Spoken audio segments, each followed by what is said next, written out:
আমাদের অজীব রেখা অঙ্কন 17 অধ্যায় পরিসংখ্যানের অজীব রেখা অঙ্কন শিখব আজকে। তাহলে অজীব রেখা অঙ্কনের জন্য আমাদের এভাবে একটা সারণী আগে পরিষ্কৃত থাকবে অথবা কখন থেকে তৈরি করে নেওয়া লাগবে। এটা তো সচরাচর গতে আসবে, বুঝছো? তাহলে অজীব রেখা অঙ্কনের জন্য আমাদের শ্রেণী ব্যক্তি গণসংখ্যা আগে আমাদের পাওয়া যাবে। আমাদের আরেকটা কলামে যে কর্মযোগ্য গণসংখ্যা বের করতে হবে।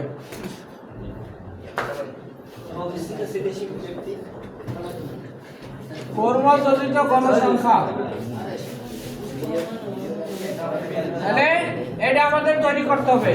এখানে প্রথমে আমাদের আছে 4, তাহলে 4 লিখবে। 4 এর সাথে এই 6 যোগ কত হয় 10, এরপরে 8 যোগ,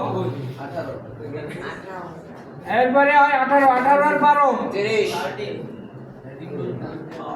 30, এরপরে 9 যোগ, এরপরে 7 যোগ,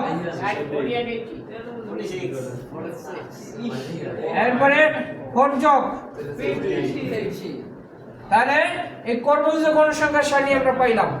এরপরে এখানে আমরা যে কাজগুলো করবো এটা লিখতে হইবে, যে সব কাগজে আমরা কাজগুলো করতে হইবে, বাকি কাজ এভাবে লিখবো। সব কাগজে,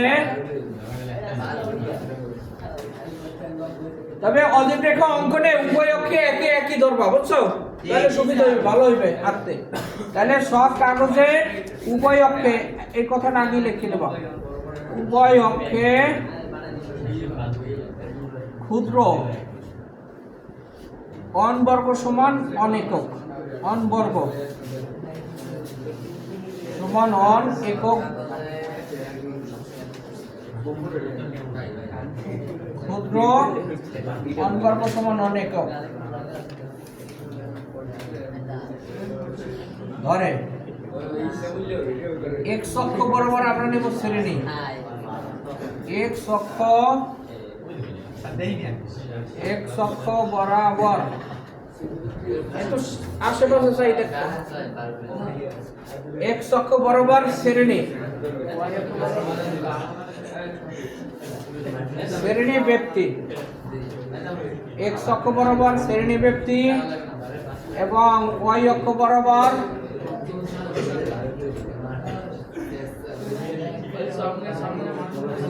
ওয়াই অক্ষ বরাবর কর্মযোজিত গণসংখ্যা।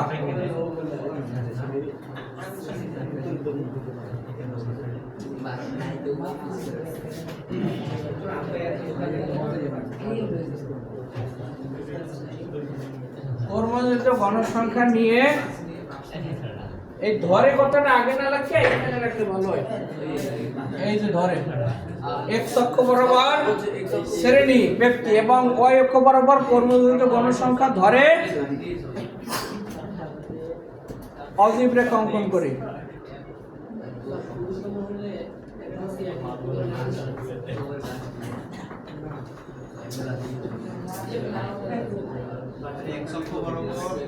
তাহলে আবার বলছি, আমাদের এই সারণীতে 3টে কলাম আছে, কয়টা? 3টে কলামে আমাদের ছকে লাগবে হলো 2টা। এক অক্ষ বরাবর নেব এই শ্রেণী ব্যক্তি, আর ওয়াই অক্ষ বরাবর এই যে কর্মযোজিত গণসংখ্যা। এই 2টা তথ্য ধরে আমরা গ্রাফে অঙ্কন করব। আর গ্রাফ সবাই নাও। গ্রাফ নিয়ে তোমরা এখানে গ্রাফের নিচ বরাবর এখানে একটা এক অক্ষ নাও। গ্রাফে তোমাদের একটা লাল রেখা বরাবর এই এক অক্ষটা নাও, নিচে নিচ বরাবর লাল রেখা বরাবর এই এক অক্ষটা নাও। এই কয়েকটা এভাবে টান দেবে, আগা রেখা বরাবর পেন্সিল দিয়ে টান দিলে একটু মোটা হয়ে যাবে, তাহলে এটা এক অক্ষ ধরবা। এই মাছ বরাবর এই দাও উপরে যেন পায়ে এর উপরে পাশটা আছে, চলো না নিচে চলো। এই খেয়াল করো, তোমরা পরে করবা না এখানে। আচ্ছা, এখানে আমাদের ওয়াই অক্ষ বরাবর নেব। ওয়াই অক্ষ বরাবর এই যে অজীব রেখা অঙ্কনের সময় প্রথম তোমার লাল দাগের নিতে পারো, বা এই যে পরবর্তী লাল দাগ আর প্রথম লাল দাগের মাঝে একটু মোটা আর একটা কালো রেখা আছে, অর্থাৎ 5 ঘর তুই এটা নিলে ভালো হয়।